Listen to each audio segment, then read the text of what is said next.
Mesdames, Mesdemoiselles et Messieurs, bonsoir à toutes et à tous. Vous êtes encore une fois les bienvenus ici sur la tribune d'éveil des consciences.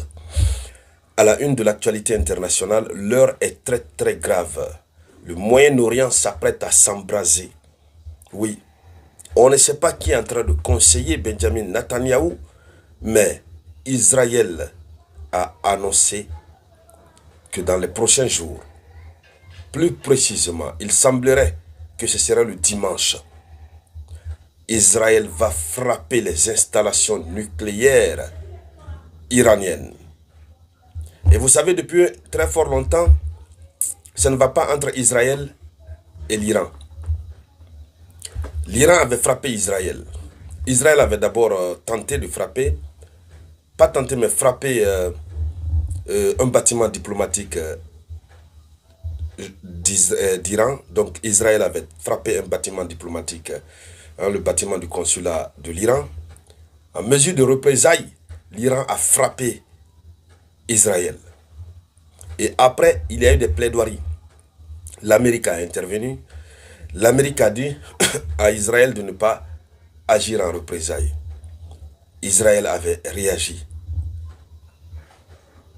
À la suite de cela, l'Iran avait fait une autre frappe qu'elle a appelée la promesse honnête, the true promise. Donc il y a eu la promesse honnête, étape 1 et étape 2. Et tout ça, Israël n'est pas satisfait, Israël n'est pas content. Israël s'apprête à frapper massivement l'Iran. Or, selon les révélations qui ont été faites par le directeur de l'Agence internationale de l'énergie atomique, les installations nucléaires de l'Iran sont à 800 mètres de profondeur. Donc rien ne peut les arriver. Rien ne peut leur arriver. Mais ça va être une provocation très dangereuse. Alors, dames et messieurs, quels sont les détails et qu'est-ce que l'Iran s'apprête à faire en termes de mesures de riposte? Dans le cadre de cette vidéoconférence, c'est de cela que nous allons parler, cette situation très préoccupante du côté du Moyen-Orient. Mais avant de continuer, comme d'habitude, je vous demande de partager la vidéoconférence.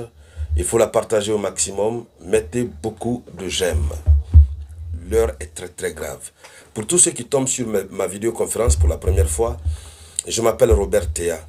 Je suis enseignant-chercheur en faculté des sciences juridiques et politiques à l'Université générale Lansana Conté de Sonfonia, Conakry, président du Parti des citoyens au service de la République, PDG de la société Samta Group Sarlu.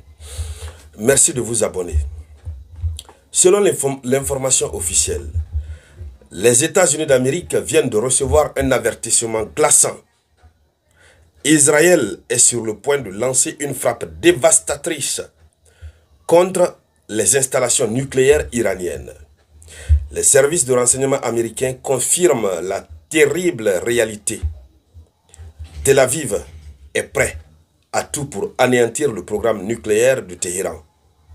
Ils veulent anéantir son programme nucléaire.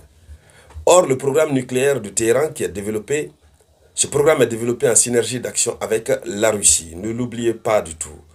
L'Iran est partenaire stratégique avec la Russie. Pas plus tard, il y a juste quelque chose de 1 mois, 2 semaines, l'Iran a signé un accord sans précédent avec la Russie dans le cadre de la coopération militaire politique.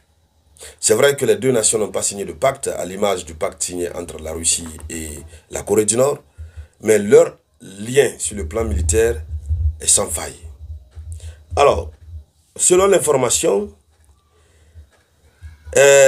ça risque de déclencher une guerre aux conséquences inimaginables du côté du Moyen-Orient. Oui. Alors, l'Iran est prête. Israël dit qu'elle est prête à passer aux frappes. Israël dit qu'elle est prête, vraiment prête. Ok.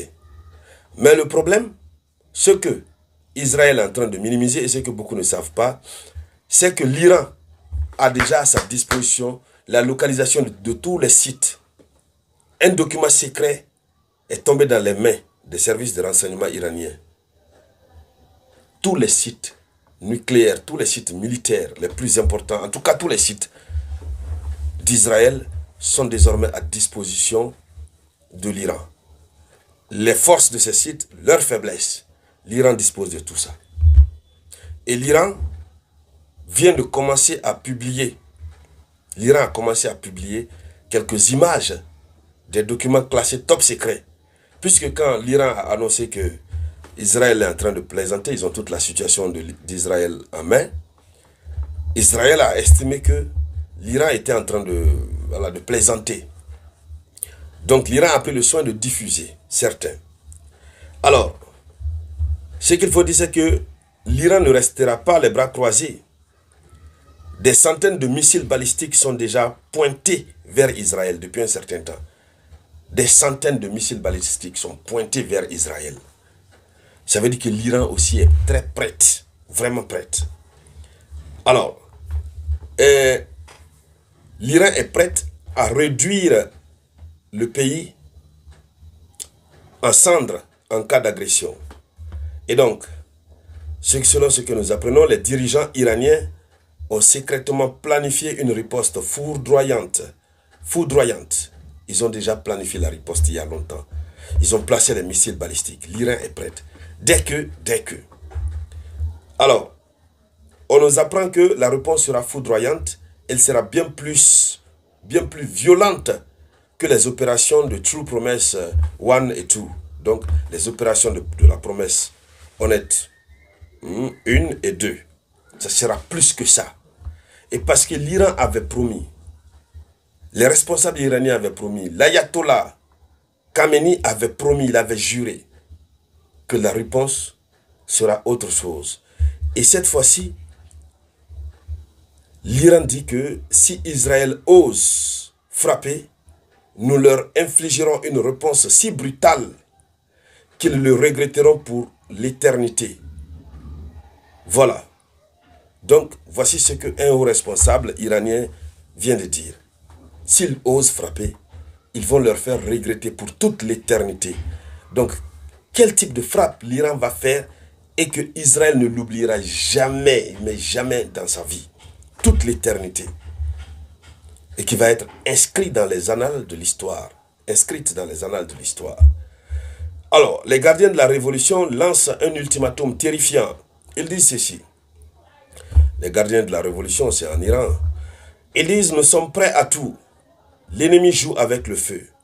Et nous leur ferons avaler leurs menaces dans un bain de sang. La tension monte, les doigts se crispent sur la gâchette et le monde retient son souffle. Une étincelle suffira à embraser la région entière. Alors donc, voici ce que l'Iran dit. Et c'est compliqué.